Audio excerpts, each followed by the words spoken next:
ज़िक्रे हक़ के नूर से रोशन है इसकी सुबह व शाम, इसके हर गोशे में गूंजे हक़ ताला का कलाम।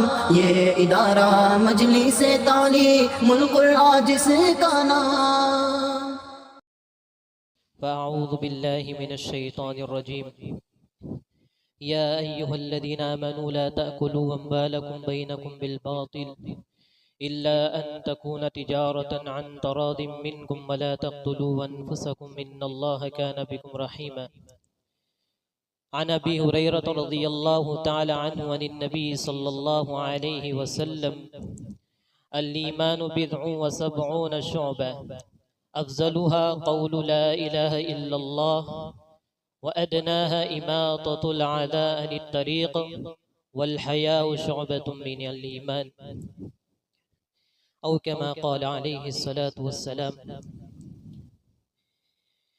भाइयों, बुजुर्गों, अज़ीज़ गिरामी, आप हज़रात के सामने मैंने एक हदीस शरीफ की तिलावत की है, जिसके अंदर अल्लाह तबारक व तआला के रसूल हज़रत मोहम्मद मुस्तफ़ा सल्लल्लाहु अलैहि वसल्लम इरशाद फरमाते हैं कि ईमान के 70 से ज़ायद शोबे हैं, या 70 से ज़ायद शोबे हैं।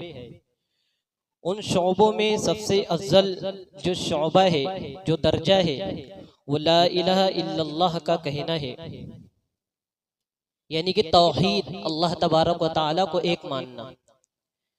व अदनाहा इमाततुल अज़ा अनित तरीक़, और सबसे अदना जो शोबा है वो रास्ते से तकलीफ दे चीज़ को हटाना है, ये सबसे अदना दर्जा है। फिर उसके बाद फरमाए वल हयाउ शुअबतुम मिनल ईमान, और हया ईमान के शोबों में से एक शोबा है।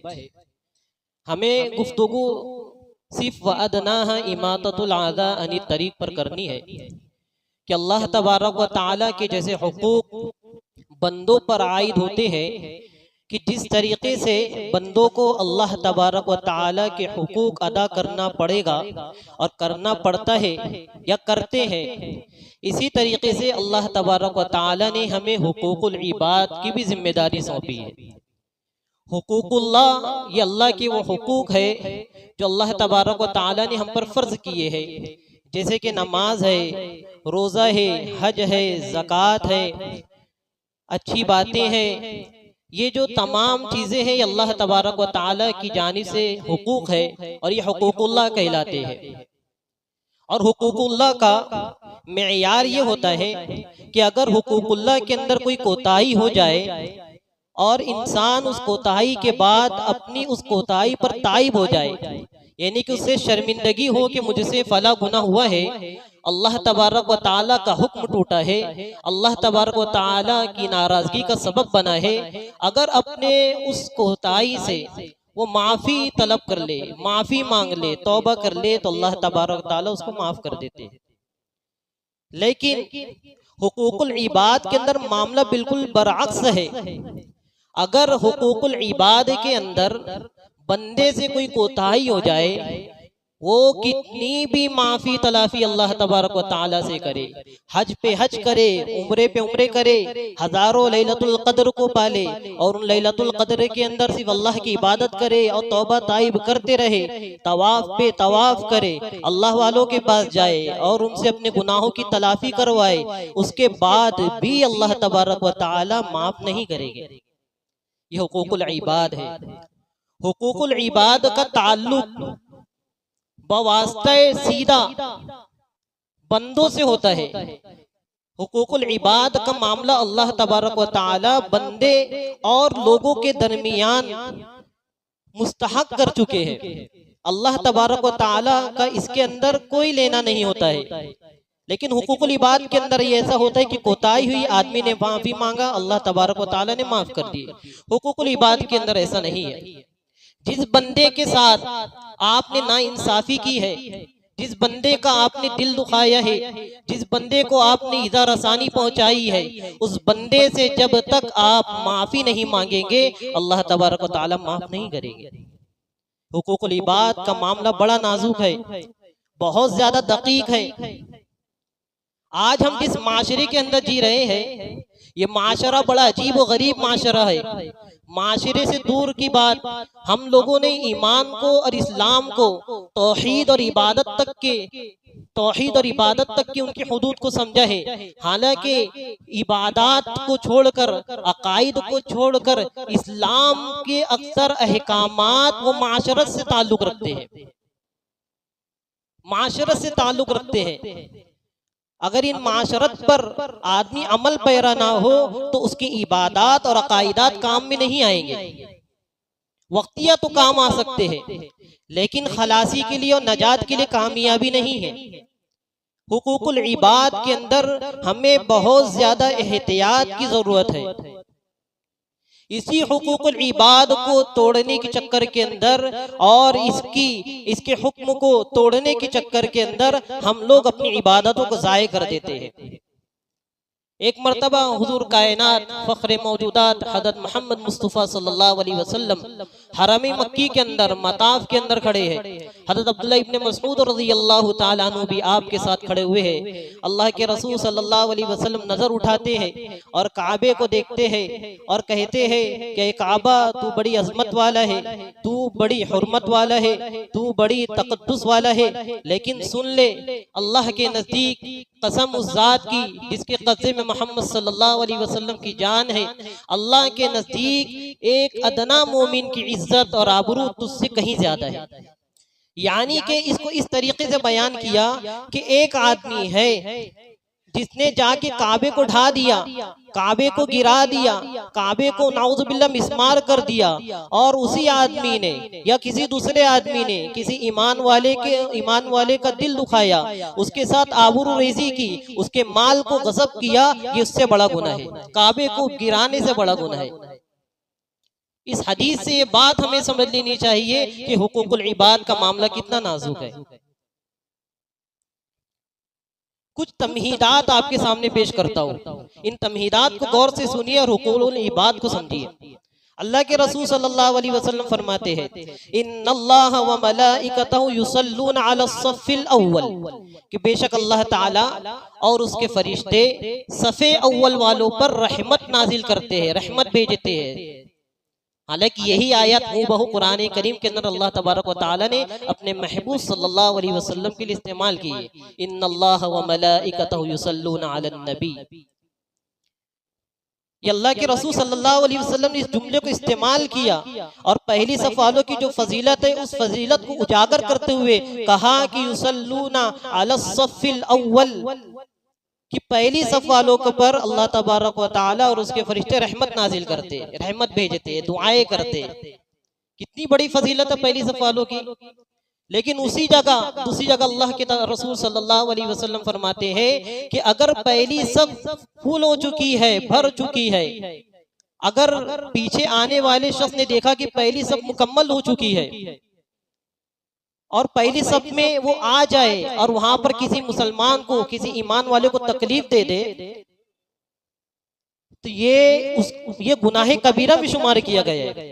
एक जगह फजीलत है पहली सफ की, दूसरी जगह फरमा रहे हैं कि अगर किसी ईमान वाले को आकर पहली सफ के अंदर तकलीफ दे दी, जगह तंग थी, आकर बीच में घुस गया, उसको तकलीफ दे दी, या फल्लांग कर चला गया, आगे वाले को तकलीफ दे दी, ये उससे बड़ा गुनाह है, गुनाह कबीरा के अंदर को शुमार किया गया है।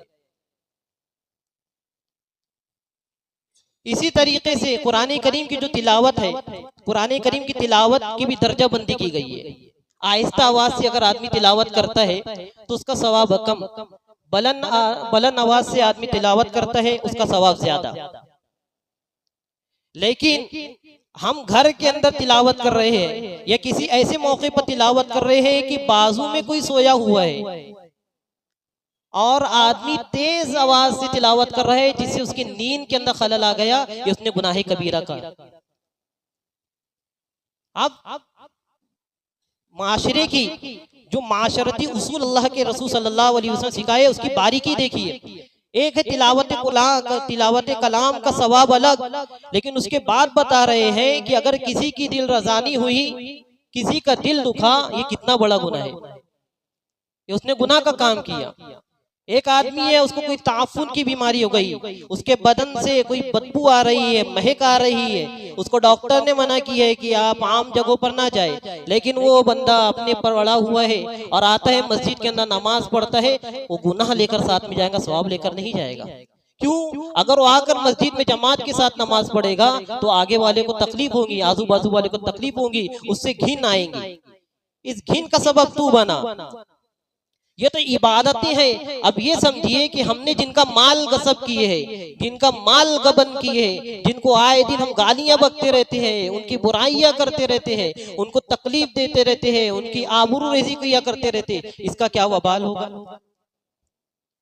पड़ोसी है, अल्लाह के रसूल सल्लल्लाहु अलैहि वसल्लम फरमाते हैं कि जिब्रील अमीन मेरे पास इतनी मर्तबा पड़ोसी के हुकूक बयान करने आए कि मुझे डर होने लगा कि कहीं वरासत के अंदर इनका हक जारी न करवा दे।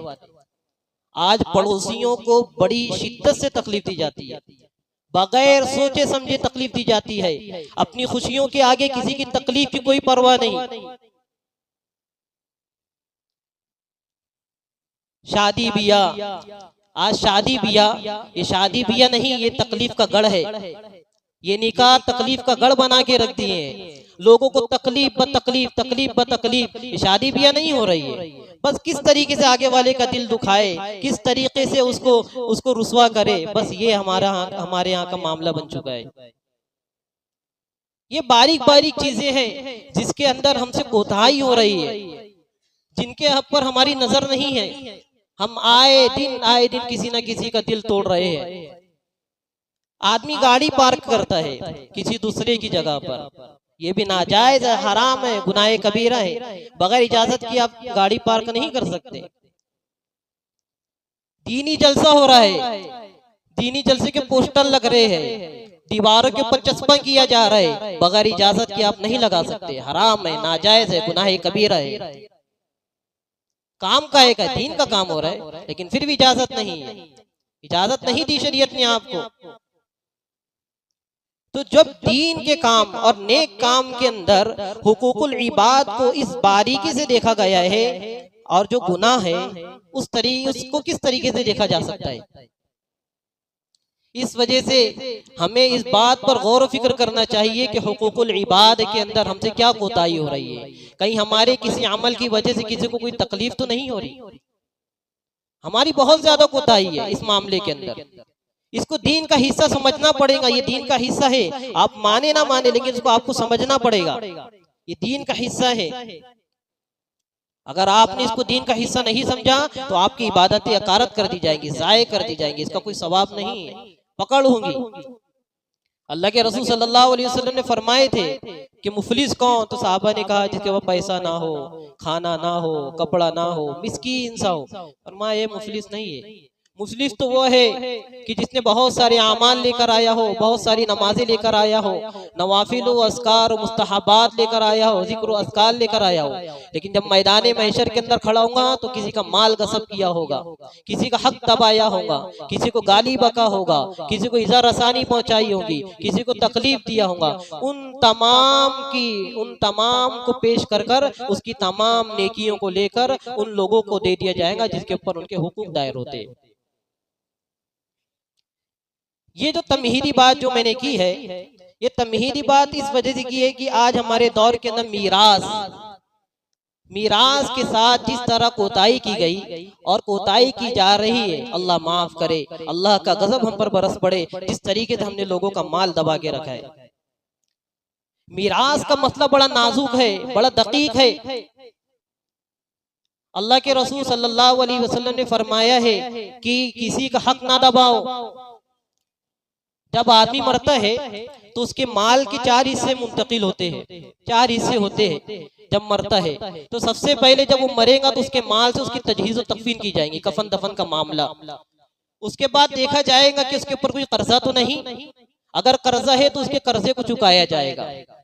फिर देखा जाएगा कि उसने कोई वसीयत तो नहीं की, तो 1/3 माल में से उसकी वसीयत की जाएगी, यानी कि माल के 3 हिस्से किए जाएंगे, 1 हिस्से को वसीयत के तौर पर पेश किया जाएगा।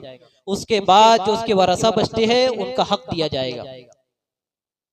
लेकिन हमारे यहाँ माशरे के अंदर ये मामला खत्म हो चुका है। एक आदमी मर जाए और उसके जेब के अंदर एक इलायची हो, एक इलायची, जब उस इलायची को उसके जेब से निकाला जाएगा, उस इलायची का इस्तेमाल हराम है जब तक के तमाम वरासा के अंदर उसको तकसीम ना कर दिया जाए। आप देखिए, बारीकी देखिए, जब तक के उन तमाम वरासा के अंदर उस इलायची को तकसीम नहीं कर दिया जाएगा, जब तक के लिए उस चीज का इस्तेमाल हराम है। इसी तरीके से इमाम आज़म अबू हनीफा रहमतुल्लाह अलैह का एक वाक़या नकल किया गया है कि एक मर्तबा एक मरीज की इयादत करने गए, मरीज की इयादत करने गए और इत्तेफाक से रात का वक्त था और चिराग जल रहा था। उसी वक्त उन साहब की रूह कब्ज कर ली गई, इंतकाल हो गया। जैसे उनकी रूह कब्ज की गई, रूह कब्ज हुई, इमाम साहब रहमतुल्लाह अलैह ने फौरन चिराग बुझा दिया और खुद पैसा दिया और बोलते कि तेल लेकर आओ। और फिर उस तेल से चिराग जलाया गया और फरमाया गया कि जैसे इसकी वफात हुई, अब ये माल हमारा नहीं है, अब इसके वारसा का है। ये चिराग का तेल, अब बारीकी समझिए, इस चिराग का तेल हालांकि जलाया जा सकता था, लेकिन देखिए ये हुकूकुल इबाद है, 1 रुपया गसब करना इनके नजदीक हराम है, हराम है। ये बारीकी है। आज हमारे यहाँ क्या मामला है वरासत के ताल्लुक से? भाइयों ने बहनों के मालों के ऊपर सांप की तरह डंग मार कर बैठे हुए हैं, उनका हक देने को तैयार नहीं है। भतीजे फुप्पियों के माल के ऊपर डंग मार के बैठे हुए, उनका हिस्सा देने को तैयार नहीं है। वो समझते कि हम बच जाएंगे, उम्रा पर उम्रा, तवाफ पे तवाफ, इबादतों पर इबादत, और कई सालों से शबे कदर मिल रही है, उसके अंदर दुआएं भी कर रहे हैं, कुछ कबूल होने वाला नहीं है। ये अपनी बात नहीं बता रहा हूँ, ये कायनात के सबसे आज़ीम शख्सियत हुजूर कायनात फख्रे मौजूदात हज़रत मोहम्मद मुस्तफ़ा सल्लल्लाहु अलैहि वसल्लम की बात बतला रहा हूँ। उनका हुक्म है ये। वरासत का मामला बड़ा नाजुक है, इसको समझिए। जिन लोगों का हक है उनको दीजिए, बेटियों का हक दीजिए। बेचारी जो घर की बेटी होती है, जो फुप्पियां होती है, जो लड़कियां होती है, जो बहनें होती है, वो शर्मा शर्मी के अंदर नहीं मांगती। पता है वो शर्माती क्यों है? वो शर्माती इस वजह से है कि अगर मैंने अपने हक का मुतालबा अपने भाइयों के सामने किया तो मेरा दरवाजा बंद करवा देगा। ये होता है कि नहीं होता है? जहां मैंने अपने हक का मुतालबा किया, ये मैके का दरवाजा बंद करवा देगा। 99% औरतों और लड़कियों और बेटियों का यही हाल है, इसी डर की वजह से अपना हक तलब नहीं करती। आपने उसको जहेज के अंदर दुनिया की तमाम दौलतें दे दी हो, बाप ने बेटी को या भाइयों ने बहन को जहेज के अंदर दुनिया की तमाम दौलतें दे दी हो, लेकिन मरने के बाद उसके बाद वरासत के अंदर उसका हक मिलेगा। हमारे ये हालत है कि हमने जहेज के अंदर तो उसको इतना माल दिया था, अब वो वरासत में उसका कोई हक नहीं बनता। वारिस वरसा बोलते ही उसको कि बाप के मरने के बाद या रिश्तेदार के मरने के बाद, जो हकीकी रिश्तेदार है उसके मरने के बाद जो माल बचेगा वो तकसीम होगा। यही तो वरसा है, यही तो माल है। इस वजह से इसी बुनियाद पर उनको डराकर, बेटियों को और बहनों को डराकर उनके माल को गसब कर लिया गया है, उनको उनका हक नहीं दिया जा रहा है। इसी तरीके से अरबी के अंदर एक लफ्ज आता है आक, रोक लेना, महरूम कर देना, कि जो तरका है, यानी कि एक बाप है, उसकी कुछ औलादे हैं, मान लेते हैं 4 औलादे हैं, उनमें से एक बच्चा उसका नाफरमान निकल गया, बच्चा या बच्ची, मिसालन एक बच्चा या बच्ची उसका नाफरमान निकल गई, उसकी नाफरमानी करते रहे, कभी उसके साथ हुस्ने सुलूक का मामला नहीं किया, तो इसमें तैश ने आकर, गुस्से में आकर एक तहरीर लिखवाता है कि मेरे मरने के बाद ये दोनों महरूम रहेंगे, मेरे मरने के बाद ये दोनों महरूम रहेंगे। क्यों? क्योंकि इन लोगों ने कभी मेरी तीमारदारी ना की, इन लोगों ने कभी मेरी खैर खाई नहीं की, इन लोगों ने हमेशा मेरी नाफरमानी की है। लेकिन शरीयत कहती है कि तू तहरीर पे तहरीर लिखवा, मरने के बाद उनको वर्षा में हिस्सा मिलेगा तो मिलेगा, मिलना ही है उनको। उसकी तहरीर की कोई हैसियत नहीं, कोई हैसियत नहीं, उसकी तहरीर को मफकूज समझा जाएगा, उसको फिर भी मिलेगा। इसी तरीके से गोद लिया हुआ बेटा और बेटी जो होते हैं, इनका भी कोई हक नहीं होता। इनको जो वरासत में से हक मिलेगा, इनको जो वरासत में से हक मिलेगा उसके असली हकीकी माँ बाप के वरसा में से माल में से मिलेगा। गोद लिए हुए माँ बाप की तरफ से उसको कोई हिस्सा नहीं मिलेगा। हाँ, ये कि जब उसने उसको गोद लिया है तो उसकी तालीम और ताल्लुम का खर्चा वो उठाएगा, उसकी परवरिश का खर्चा वो उठाएगा, लेकिन उसको हिस्सा नहीं मिलेगा। उसको जो हिस्सा मिलेगा उसके हकीकी माँ बाप से मिलेगा, गोद लिए हुए माँ बाप से नहीं मिलेगा। इसी तरीके से मुंह बोला बेटा बहन भाई जो बना लेते हैं हमारे यहाँ, जो कि बेपर्दगी का एक बहुत बड़ा सबब है। इसी से तो बेपर्दगी होती है। किसी को भी मुंह बोला भाई, किसी को मुंह बोला बहन, मुंह बोली बहन या बेटी बना ली, हराम है, नाजायज है, नहीं बना सकते। आप क्यों बना रहे हो? बाहर तक के ताल्लुक रखो। मुंह बोला भाई बना सकते हैं लेकिन मुंह बोली बहन नहीं बना सकते। वैसी बहन मुंह बोली बहन बना सकती है लेकिन मुंह बोला भाई नहीं बना सकती। पर्दा है, आप हकीकी नहीं है, आपके ताल्लुक खूनी रिश्ते का नहीं है, तो उनको हिस्सा जो मिलेगा वो हकीकी वालिदैन के माल में से मिलेगा, ना कि इन्होंने उनको गोद लिया है उनसे नहीं मिलेगा। और उनके मुकद्दमा भी दायर नहीं कर सकता कि भाई इन्होंने मेरी परवरिश की है, मैं इनके पास आऊँ तो इनकी माल में से मेरे को हिस्सा मिला जाए। हाँ, वो इतना करेगा, जिन लोगों ने उसको गोद लिया है वो इतना करेगा कि उसके ताल्लुक से कोई गिफ्ट या वसीयत कर जाए कि भाई मेरे मरने के बाद तेरा इतना माल रहेगा, बाकी जो माल बचेगा वो मेरे करीबी वर्षा के अंदर तकसीम होगा, वारिसों में तकसीम होगा। लेकिन डायरेक्ट नहीं मिलेगा उसको, वो हक दायर नहीं कर सकता कि भाई मैं इनकी औलाद हूँ। आप उनकी हकीकी औलाद नहीं हो, आप उनके गोद लिए हुए बेटे हो, आप उनकी गोद ली हुई बेटी हो। तो इसके अंदर वारिसों के अंदर, इसके अंदर तकसीम मीरास के अंदर बहुत ज्यादा हमें हीलाबाजी से बचना चाहिए। और इस तकसीम मीरास के अंदर हमें उलमा की तरफ रुजू करना चाहिए। और ये जो तकसीम मीरास का जो मसला है, जिसको इल्म फराइद भी कहते हैं, कि अल्लाह के रसूल सल्लल्लाहु अलैहि वसल्लम ने फरमाया कि ताल्लमुल फराइद, कि तुम लोग फराइज का इल्म सीखो। ये फराइज तकसीम मीरास, इस फराइज का इल्म सीखो, वअल्लिमुहन नास, और इसको लोगों को सिखलाओ। और ये जो मसला है हर आलिम और मुफ्ती को पता भी नहीं होता। इसकी वजह क्या है? क्या उन्होंने मसला नहीं पढ़ा? उन्होंने मसला पढ़े। इसको पढ़े बगैर आदमी आलिम बनता ही नहीं। सिराजी एक किताब है, हिदायत किताब है, इसके अंदर बाकायदा इसका पूरा चैप्टर है। सिराजी तो एक पूरी किताब है इसके ऊपर, वर्षे के ऊपर, तकसीम मीरास के ऊपर। उनको ऐसा नहीं कि उनको पता नहीं था, लोग इनके पास जाते ही नहीं। रोजाना हजारों लोगों का इंतकाल होता है, हजारों मुसलमानों का, हजारों।